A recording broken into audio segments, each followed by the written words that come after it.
I started my first marketing agency 5 years ago. I was 17 years old. I was watching all these YouTube videos about how to make money online. And honestly, I kind of thought the whole thing was a scam.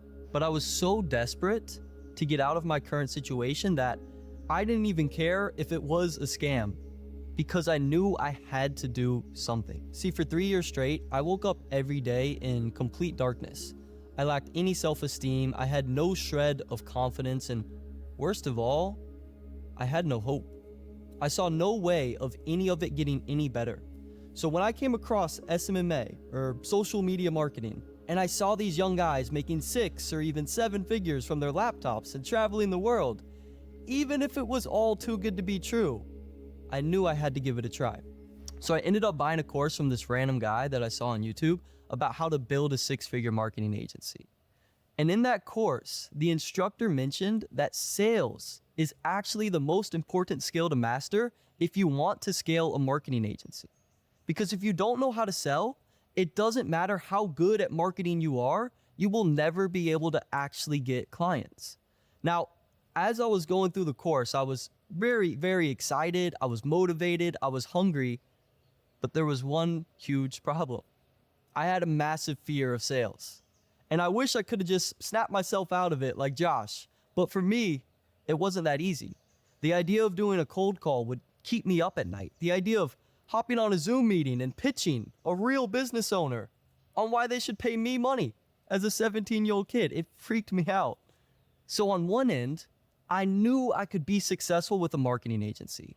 But on the other end, my mind was my own worst enemy, and I was terrified. I had all of these limiting beliefs and doubts just around the word sales. When I imagined a salesperson, I thought of Jordan Belfort banging on his chest in The Wolf of Wall Street, and I told myself, I could never do that. That's not me, etc., etc. So I started to go down this journey of figuring out, how can I overcome this fear? How can I overcome these limiting beliefs that I'm feeling to become a great salesperson and build this business that I've been dreaming about? This might seem different than some of what you've learned from Josh, and that's okay. One of my favorite quotes is, there's a million ways to make $1 million. There's more than one way to sell something. There's more than one way for you to achieve success in building a marketing agency. So stick to what works for you. So in this video, I want to offer an additional perspective on sales and help you overcome any and all limiting beliefs and fears that you might be having right now. I started to overcome mine when I simply asked myself this question: where does my fear come from? I journaled and meditated on this question for years until one day I found the answer. I met this guy named Barry Jenkins who wrote a book called Too Nice for Sales. Now, Barry is not only a best-selling author, but he also has a sales team of over 80 people, and they sell about $225 million a year worth of real estate. And ironically, Barry had the same problem that I did. He was terrified of sales. He never felt like a closer. He told me he was an introvert who just wanted to help people. But I quickly realized in talking to Barry, he was by far the best salesperson I had ever met in my entire life. So when he told me how afraid of sales that he used to be, I couldn't believe it. So obviously I asked him, how did you overcome your fear? Barry's answer has always stuck with me. He simply said, by realizing how selfish my fear was. It took me a second, and then it hit me like a ton of bricks, guys. My fear was coming from my own selfishness. My fear came from me thinking that I mattered more than the prospects. My fear came from my own ego, and it was completely selfish. So I latched onto this lesson, and I followed what I'm about to share with you, and it changed my life forever. I went from being petrified of sales, thinking that I could never be a closer, to just 5 years later, I've built 9 different marketing agencies in a row to prove it's not luck. We've served over 1,200 local business clients, and I've made my entire living on sales, being able to effectively communicate with other people. And I can't tell you how to live a life without fear, but I can tell you how to manage a life with lots of it and still succeed. So I want to break down the 4 things that actually allowed me to overcome a chronic fear of talking to people, allowed me to become an effective salesperson even as an extreme introvert. And even if you're not an introvert, still pay attention because these lessons will change your sales ability. So, after opening my eyes with this profound wisdom, Barry went on to teach me that if you just focus all your energy and thoughts on the other person that you are communicating with, and if you just think about them the whole time, fear will leave you. because you go from a place of selfishness to servitude. And whether or not you have a fear of sales and talking to people like I did, this is the best sales tactic in the world. Actually give a damn about the person you are selling. They will feel that, they will sense that, and they will trust that. And sales is simply the transference of trust. And people trust people that care about them. As a mentor once said to me, Matt, people don't care how much you know until they know how much you care. And that is true for leadership, that is true for relationships, and that is definitely true for sales. That lesson to this day has never left me. People don't care how much you know until they know how much you care. These are the magic words to say to yourself before a sales call or any important interaction to put yourself in a mindset of service. And that's not what sales always is, but that's what sales always should be. It is a form of service. So consciously shift your focus from yourself to the person that you're communicating with and ask yourself, how can I help them? How can I serve them? How can I make a difference in their life? The other day, I asked an 8-figure agency owner, what's the biggest piece of advice that you would give to a brand new agency owner? And without hesitation, on a group call of 100 plus people, he said, have a heart of service. So what I want to challenge you to do is to change your definition of a successful sales call. This is something that I wish I had learned 5 years ago. If you only view success in sales as, did I sell the prospect? You will always be up and down and running from burnout because you can't control the decisions of other people. No matter how good you become at sales, ultimately, it's the prospect's decision on whether or not they buy. But if you redefine your success as, did I serve the prospect?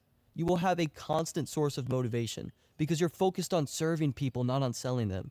And long term, that will pay off more than any sales tactic in the world. On my sales team, for example, we have a motto: win, lose, or draw, we will leave the person better than we found them.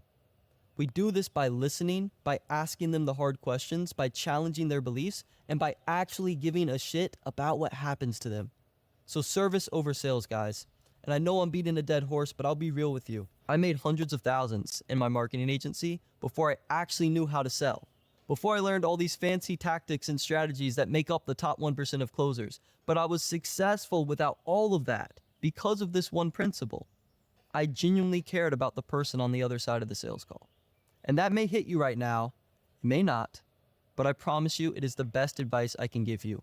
Have a heart of service, focus on the other person, not yourself, and your fear will leave you, and it will make you a significantly better salesperson. The other myth I want to dispel is this: sales is not about what you say. It's not about how you say it. It's about what you get the prospect to say to you. So all my introverts who are watching this and don't like talking to people, good. It is a blessing in disguise. I'm glad you don't like talking to people. It means you're more likely to shut up and actually listen to them. And remember this lesson, guys. Good salespeople talk. Great salespeople listen. John D. Rockefeller was the richest man in the world when he was alive. And he was once asked by his team, why don't you ever speak in our team meetings? John answered by reciting this old poem that I absolutely love. He said, a wise old owl lived in an oak. The more he saw, the less he spoke. The less he spoke, the more he heard. Why can't we all be like that wise old bird? The more you listen, the more information that you acquire from the person you're listening to. The more information you acquire, the more ammunition you have in the interaction. The more you know about the prospect, the more likely you are to know what will actually make them buy. Most salespeople don't close deals because they don't know enough about the prospect. And instead of learning about them and listening to them, they assume. This is the biggest mistake you can make. Never assume, always ask, and always listen. So a pro tip here, try to follow the 80-20 rule in sales. Do 20% of the talking and let the prospect do 80% of the talking. You can track this with Fathom, Note Recorder, or any other call tracking software. And just by doing that alone, you are going to be a more effective salesperson. And it's the easiest sales tip in the world because all you have to do is nothing. Just sit there and actually listen. So shift your focus from yourself to the person you're talking to. Focus on serving them, have a heart of service, shut up and listen, and follow the 80-20 rule in sales. The third thing I did to overcome all these limiting beliefs, I reprogrammed my subconscious mind. Now there are 2 books that I will recommend to you right off the bat: Psycho-Cybernetics by Maxwell Maltz, and then The Power of Your Subconscious Mind by Dr. Joseph Murray. There's a quote from Psycho-Cybernetics that I wrote down on the whiteboard in my childhood bedroom when I bought my first course at 17 years old, and I have it on my whiteboard till this day 5 years later. It says this: picture yourself vividly as defeated, and that alone will make success impossible. Picture yourself vividly as winning, and that alone will contribute immeasurably to your success. Great living starts with a picture held in your imagination of what you would like to do or who you would like to be. Now, for anyone who thinks that's just woo-woo guru talk, you might be right, but studies actually show otherwise. Maxwell Maltz references a study in psychocybernetics about two groups of basketball players. They had two groups shoot free throws and then come back in 2 weeks to shoot again to see which group improved more. Now this is where it gets weird. Group 1, during those 2 weeks, they only shot real free throws. They practiced the actual thing. But Group 2, during those same 2 weeks, they didn't shoot any real free throws. They only imagined themselves shooting free throws. And after the 2 weeks were up, shockingly, they found that Group 2 improved almost just as much as Group 1. There was almost no difference between the people who performed the activity and the people who imagined themselves performing the activity. As the Taoist philosopher Lao Tzu said, be careful what you think. Your thoughts determine your words. Your words determine your actions. Your actions determine your habits. Your habits determine your character. And your character determines your destiny. So if you reverse engineer the wisdom in that quote, guys, your destiny starts with your thoughts. Great living starts with a picture held in your imagination of what you would like to do or who you would like to be. So allow me to share with you how I actually put this concept into practice. In both of these books, they talk about something very fascinating called synthetic experiences. These are experiences that you create in your psychology, but you transfer them to your life as if they happened in your reality. So tactically speaking, here's what you do. Every night before you go to bed, rest yourself completely. Lay down in bed and then slowly but surely from head to toe, relax each part of your body while breathing in through your nose and slowly out through thinly pursed lips. While breathing, start to consciously relax your body. You could even say in your mind, breathing in, I relax my arms. Breathing out, I relax my hands. Breathing in, I relax my head. Breathing out, I relax my face. Whatever it is, do this with every part of your body, starting with your head and then going down to your toes. And then once you are completely rested and relaxed, I want you to imagine yourself taking a sales call. I want you to make this as real as possible. What does the room look like? What does it smell like when you're taking the sales call? What does your mouse feel like? What does it sound like? Make it sensory in every way possible. Now deepen the visualization. Imagine the prospect's name on your screen, hanging out in the Zoom room, just waiting to be let in. Imagine yourself in your ideal great state. How is your posture? What are you thinking? How is your preparation? How is your energy? Then, let the prospect in. How do you perform the call? How's your tone? How's your energy? How's your focus? How's your care for the prospect? How do you handle any resistance that they might give you? How do you make the pitch? How do you respond to their objections? How do you close the deal and ask for the sale? Run through the scenario in your mind until you fall asleep. Keep your body and your muscles relaxed and keep your mind focused on your ideal outcome. When limiting beliefs start to creep in, like you'll never be able to remain that composed, you'll never be able to overcome their objections, you'll never be able to get a real business owner to actually pay you money, when those thoughts arise, just ignore them. Don't fight them, don't combat them, just ignore them and replace them with your ideal outcome. Because in your mind, there is no limit to what you can do or how you can approach this experience. So again, picture yourself vividly as winning, and that alone will contribute immeasurably to your success. Guys, as woo-woo as this sounds, if you do this for 90 days straight, eventually you will have a vivid picture planted in your subconscious that reflects your perfect performance, and it will transfer to your actual reality in sales. So make the conversations about the prospect. Focus on them completely and not yourself. Focus on how you can serve them. Focus on what they need. Do 20% of the talking, let them do 80% of the talking, and start to reimagine your outcomes on these sales calls. Reimagine how you will show up. Reimagine who you will be. Now, here's the fourth and final bonus tip to overcoming all limiting beliefs and putting yourself in a position where you can effectively serve people and consistently do it on these sales calls. All the subconscious reprogramming in the world will be pointless if you have the wrong routines around the thing that you wish to master. That is why it is crucial to have a consistent pre-call routine that puts you in a state of mind to serve the prospect effectively and close the deal if you see fit. By far, one of the biggest ways I was able to overcome my overthinking and stay out of my own head was through this great pre-call routine. There's 5 steps to the perfect pre-call routine. We're going to run through each of them right now. In sales, if you're in your head, you're dead. So the goal pre-call is to get out of your head. And here's how. Step number 1, watch a live close from someone who is better than you at selling, or watch one of your best recorded sales calls. Great players watch their good game tape more than they watch their bad game tape. You can find and watch my live sales calls on YouTube. You can even watch old footage of Iman closing deals, and there will even be some in this course. But my honest recommendation is to check out this agency sales guy, Rob Quinn. His videos are pretty old, but he has dozens of recorded live sales calls on his channel. And I've found that if you just watch someone who is great at doing the thing you want to be great at, their ability starts to transfer into your ability to do that same thing. For example, I didn't have this in-depth of a sales training when I started my first agency. So I was kind of just on these Zoom calls, sending it and figuring it out as it went. But eventually I found Rob's YouTube channel, and I just started to watch one of his sales calls every day before my first sales call of the day. I would watch how he carried himself.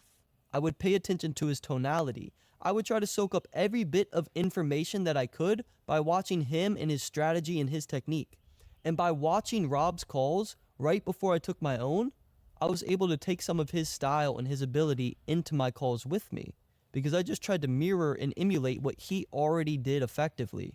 And as Picasso said, good artists copy, great artists steal. So if you don't have time to watch a full sales call, guys, just watch 5 to 10 minutes and start to turn on your sales brain. Start to prepare yourself for the battle, so to speak. Now, with about 5 minutes to go before your call, we'll move on to step number 2. This is the 2-minute breathing routine. It's very simple, so we'll keep it quick. Do a simple breathing routine for just 2 to 3 minutes. Breathe in through your nose for 4 seconds. Breathe out through your mouth like you're blowing out a candle for another 4 seconds. And do about 15 to 20 sets of that. Don't try to stop any thoughts, just let them come and sit with them. Once you've centered your focus with this breathing routine and you are getting more and more out of your head, we'll move on to step number 3, where you literally just smile for 15 seconds like an idiot. Put a pin in between your teeth and just bite down on it for 15 seconds. And as weird as it feels, Stanford actually did a study where they found that forcing yourself to smile can actually improve your mood. And managing your own mind and managing your own mood is one of the hardest things to do as a salesperson. So smiling will boost your mood. Smiling will boost your morale. And as Napoleon said, morale wins wars. So always making sure you have a good morale going into the sales call is crucial to succeeding. All kinds of studies have shown that smiling makes you more approachable, it makes you more personable, it makes you easier to talk to, and it also actually activates your prefrontal cortex, and it allows you to be in a state of mind to where you can make better decisions. So after you've smiled like a fool, move on to step number 4 and stand up. Buy a standing desk if you can afford one. Make a ghetto version of a standing desk if you can't. I used to stack my shoe boxes on my desk so I could stand up during sales calls. And the reason I used to do that is because standing up is so important for your tonality, for your authority, for your energy. So standing in as many calls as you can is very important. Sitting down is not only one of the worst things you can do for your body, but it's one of the worst things you can do to your mind before a sales interaction. You don't need to take the whole call standing up if you want to adjust, but just try to start the call standing, because your job is to breathe authority. It's to breathe confidence on these sales calls so you can transfer trust to the prospect. And it's easier to do that when you're standing up in a place of authority than when you're sitting down in a place of submission. Now, last but not least, let's move on to the last part of the perfect pre-call routine, the magic pill. What is the most important thing that a salesperson can have? It's not tonality. It's not even empathy. It's not skill or resilience. It's conviction. Conviction beats any offer. It beats any fancy new AI software. It beats the best sales process in the world. Conviction is king. And if you don't have conviction in yourself and in your product, you will get eaten alive in this game. Luckily, if you lack conviction right now in marketing or in yourself, I have a solution for you. I want you to imagine you're walking around in the park one day when a genie suddenly pops up next to you and he gives you a magic pill. The genie tells you this pill is so powerful, it can cure any disease in the world. The only downside is that it's hard to get people to take this pill because it looks like it's a really scary pill, even though it's not. The genie hands you the pill before poofing away and leaving you back alone in the park. Shocked and a bit confused, you walk over and you sit down on a park bench. A man comes and squats himself down next to you and you get to talking. Before long, this man reveals to you that he has a life-ending disease and he hasn't been able to find a cure to it. And he's running out of time if he doesn't do something soon. He tells you how desperately that he's searched for a cure and how many different things he's tried, but nothing has worked. Naturally, you feel pity for the man and you wish there was something that you could do for him. But then you remember the genie and the magic pill, and you tell this man you have good news. You tell him all about the magic pill and he gets excited until you show him the pill. And then you remember what the genie said. It's hard to get people to take this pill because it looks so scary. You offer the pill to the man, knowing that it can save his life. But the man tells you he needs to think about it. He needs to talk to his wife. He wants to talk to a few of your references before he knows if the pill is good. But you know that this man's life is on the line. And if you don't persuade him to take this pill that will save his life now, he may never take it. The man stands up from the park bench and he begins to walk away from you. And my question to you is this: do you let him? Do you let the man walk away? Or do you do everything you possibly can to ethically encourage this man to take the magic pill? Because guys, here's the tragic reality. Most businesses are dying. 65% of businesses fail, meaning 6 to 7 out of 10 prospects you talk to in any niche are going to fail. Their businesses are going to die. But marketing is the magic pill that keeps businesses alive. And with the proper training from this course, you are now going to possess that magic pill in your hands. So my last question for you guys is this: when prospects sit down on the bench next to you and they tell you they're dying, and you tell them about the magic pill of marketing, and they get up to walk away because they need to think about it, even though their business's life is on the line, what are you going to do? How would you follow up with the stranger on the bench? How would you pitch them? How would you listen to them? How would you handle their objections, knowing that their life is on the line? And with the proper training from this course, guys, you now possess a magic pill in your hands.